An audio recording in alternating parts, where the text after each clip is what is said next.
Ethan Blake's voice cut clean across the glass conference table, sharp and smug. A crooked grin tugged at his mouth, like he'd just delivered the joke of the year. Half the room responded with uneasy laughter. The rest suddenly became fascinated with the Q4 forecast, a document they'd already skimmed 3 times that morning. I didn't smile, I didn't blink. My hand stayed flat on the leather, bound compliance binder in front of me, the same one I'd updated manually for 19 years. I waited.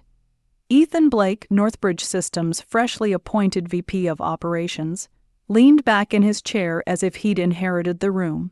35 years old, perfect posture, confidence borrowed from other people's groundwork. "We're not living in the dark ages anymore," he said, tapping his tablet like it contained divine wisdom. "It's time to digitize, streamline, automate." Then he looked straight at me. "No offense, Amanda," he added, making exaggerated air quotes, "but your handwritten notes belong in a museum." A few people shifted in their seats. This was the moment I was expected to argue, to explain how those same notes had once stopped a catastrophic lawsuit with an overseas partner years ago. 7 figures avoided because someone actually read the fine print. But I didn't say a word. I'd learned long ago that in rooms like this, silence cuts deeper than any speech. I closed the binder, offered a polite, hollow smile, and stood. The leather cover was worn soft from years of use. The tab dividers were faded. A faint ink smudge lingered on one corner, a reminder of a panicked Thursday long ago.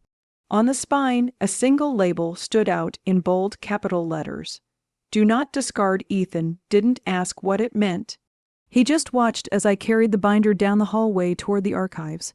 Top shelf, locked cabinet. Key card access only. I placed it there carefully, not like storage, but like preservation, then walked back upstairs, cleared my desk, and left before noon. No HR meeting. No farewell cupcakes. Not even a cardboard box. Everything worth keeping had already been shelved. Later that afternoon, Ethan posted his official message on Slack. "Today, we say goodbye to a valued legacy contributor as Northbridge Systems moves toward a modernized future. Let's give Amanda Carter a warm round of applause for her years of service." Applause. He actually used the word applause. By evening, my system access was revoked, my parking space reassigned, my name quietly erased from the compliance knowledge base like it had never existed.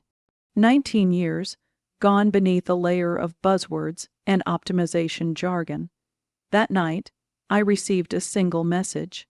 It was from Hannah Lewis, a junior analyst I'd mentored through her first compliance audit. "They're changing clause libraries without checking legacy protocols. Ethan said your binders were redundant. Just thought you should know." I didn't reply, not because I didn't care, but because I already knew. Ethan thought redundancy was inefficiency. He hadn't learned yet that in compliance, redundancy is another word for insurance. I poured a bourbon, lit the citronella candle on my porch, and opened a fresh notebook. First page. Red ink legacy oversight watch list 3 companies, 3 markets, 3 ticking clocks. Let him digitize the soul out of the building. Let him drag and drop his way toward disaster. The warning had already been filed. The purge started with a memo. Subject line: Operational Optimization Phase 2. That's how Ethan framed it in the company. Wide email. He wasn't cleaning house, he was bulldozing 2 decades of institutional memory. The body was worse.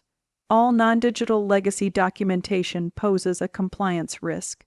Effective immediately, physical archives will be reviewed and removed. All departments must report analog materials by end of day Friday. No signatures, no appreciation, just surgical deletion. The compliance floor descended into chaos. Storage bins rolled out. Teams scrambled to scan what they could, tossing anything that smelled like paper older than 2010. Someone found a floppy disk and held it up like an artifact from a shipwreck. Another tried to digitize a thermal receipt by taping it to his monitor. They stopped laughing when legal started calling. Ethan had fired the memory and kept the machinery. No one remembered how to run it. That's when Emily Parker, a nervous college intern, was sent to inventory the archives.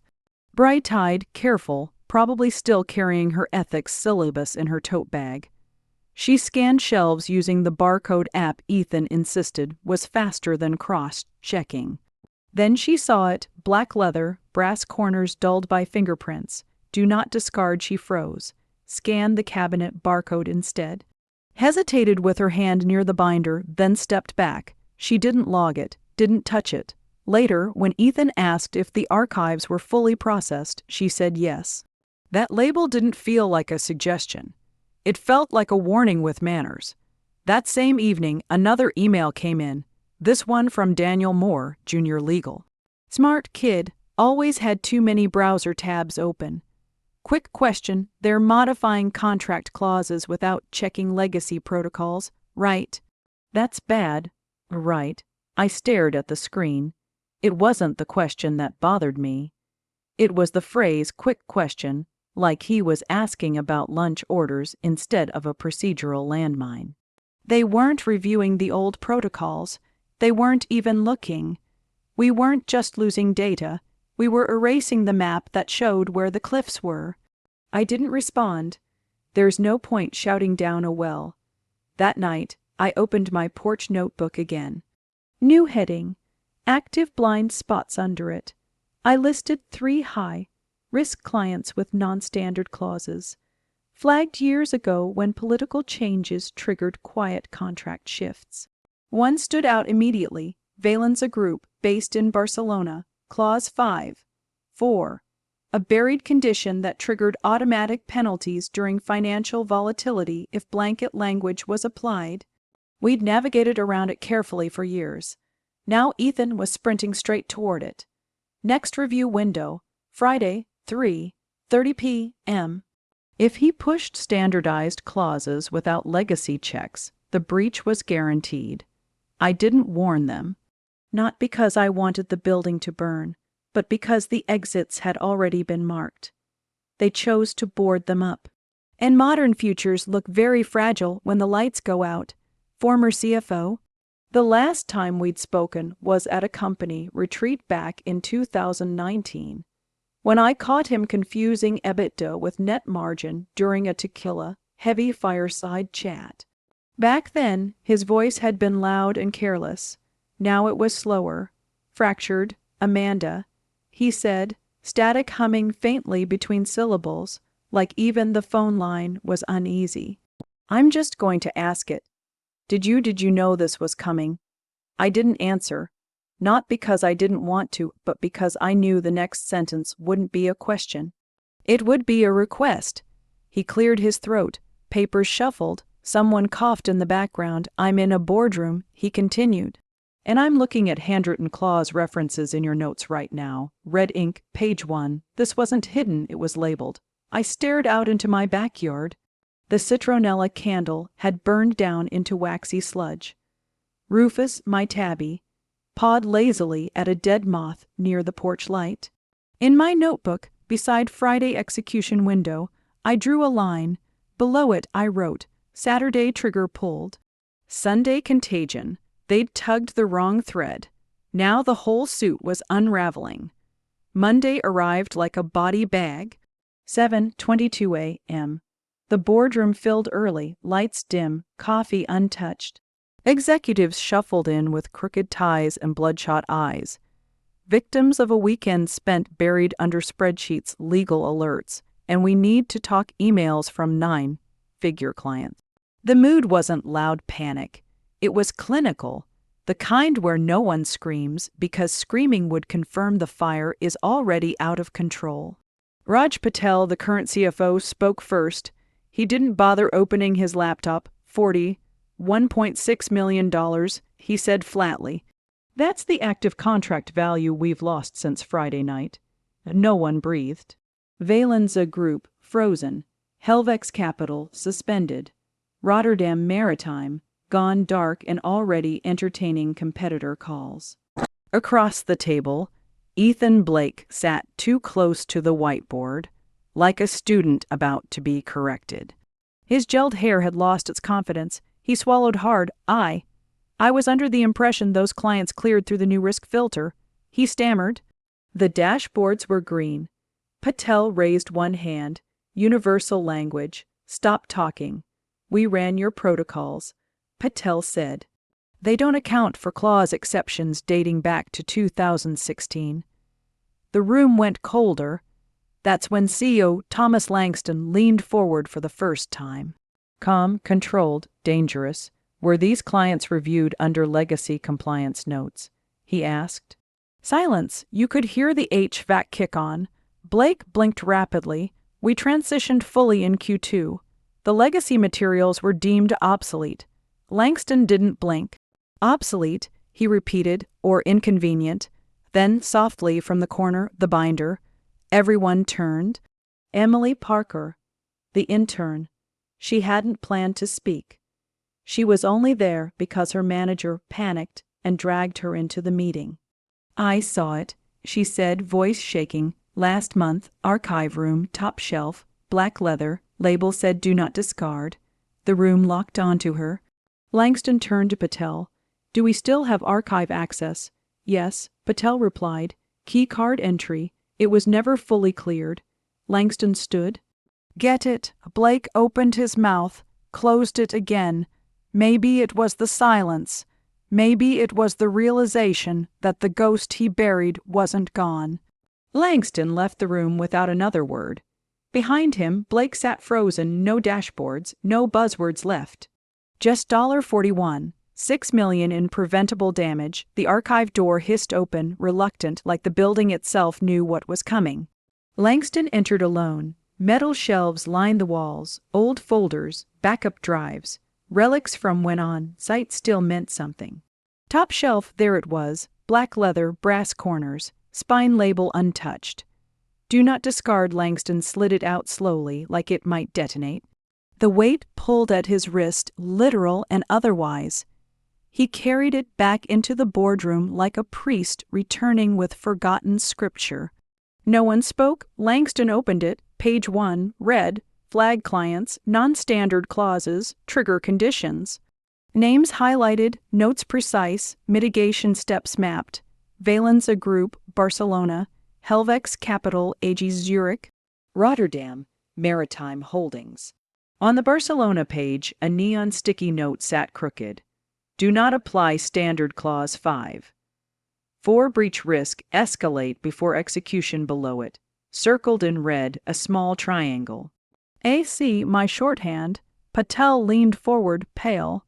This note predates the new system by 3 years. Blake cleared his throat. It's not that we didn't value legacy data. Langston raised his hand. Final stop. You had this information. Langston said evenly. You replaced it with untested automation, rushed a foreign deal, and deleted the only warning system we had. But the dashboards, get out. No shouting. No drama, a verdict. Blake stood, legs unsteady, and walked out without a word. Tuesday 7:06 a.m. My phone rang. No saved number. Instinct only. Amanda Carter. A woman asked, tight voice, professional. This is Madison Reid, CEO assistant. Mr. Langston would like to meet with you immediately. I'll be there in an hour, I said. I wore my old Navy cardigan, ink stains and all. Funerals don't require costumes. When I entered the lobby, people stared. Someone whispered, that's her. Patel passed me in the hallway, holding my binder like radioactive material. He nodded. That was enough. Langston's office was open. 2 chairs, round table, 2 mugs of black coffee. A post-it on one read, no cream, 2 sugars, he remembered. I should have read it, he said finally. Page 1 was right there. You weren't supposed to, I replied calmly. It was written for Blake. That's what made it dangerous. He studied me.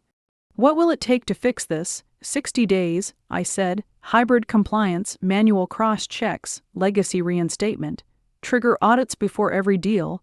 No desk, no direct reports, I added. I'm not here to raise another Blake. Langston nodded once. You have it. Wednesday, 8:01 a.m. Slack notification. Effective immediately.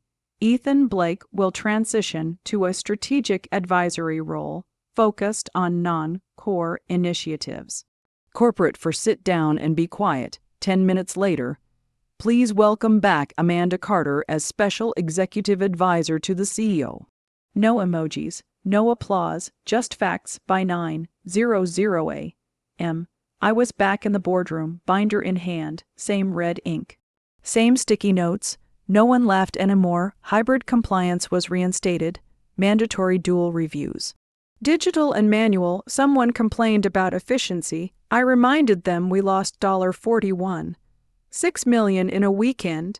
They didn't argue again. Blake resigned quietly weeks later. No farewell message, no tribute, that silence. That was the applause. At the annual leadership summit in Chicago, Langston told a story. No names. No blame. Sometimes, he said, the most modern solution is listening before deleting. Real applause this time. I walked on stage with a new binder. Clean, gray. First page titled, What We Forgot to Respect. I handed it to him. No speech, no revenge, just restoration. And from that day on, no one ever dared throw those notes away again.